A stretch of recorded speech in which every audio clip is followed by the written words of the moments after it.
জিলহজের প্রথম দশকের 11টি আমলের সর্বপ্রথম আমল বলেছি বেশি বেশি আল্লাহর জিকির করা। বেশি বেশি কি করা? আল্লাহর জিকির করা। এই দিনগুলোতে, নির্দিষ্ট দিনগুলোতে আল্লাহর জিকির করবার নির্দেশ আল্লাহ তাআলা কোরআনে কারিমে সূরা তাওবায় করেছেন। দ্বিতীয় আমল বলেছি বেশি বেশি নেক আমল করা, কারণ এই দশকের নেক আমল আল্লাহর কাছে অন্য যে কোনো সময়ের নেক আমল ভালো কাজের চাইতে বেশি প্রিয়। এই দশকের নেক আমল চলতে থাকবে, সেটা জিকির হোক, তেলাওয়াত হোক, দান সাদাকা হোক, নফল রোজা হোক, নফল নামাজ হোক, যত রকমের ইবাদত আছে, এটা ইবাদতের দশক। রমজানে যেরকম ইবাদত করতে থাকি আমরা, এই দশকে এরকম কি চলবে? ইবাদত চলতে থাকবে।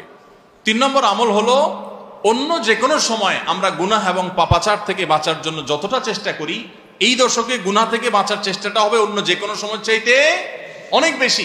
কারণ এই দশক মর্যাদাপূর্ণ ইবাদতের জন্য, সেখানে গুনাহ করলে তার দায় এবং তার প্রায়শ্চিত্ত এরকম ভয়াবহ হবে। এই জন্য এই দশকে গুনাহ থেকে বিশেষভাবে বেঁচে থাকার চেষ্টা করা।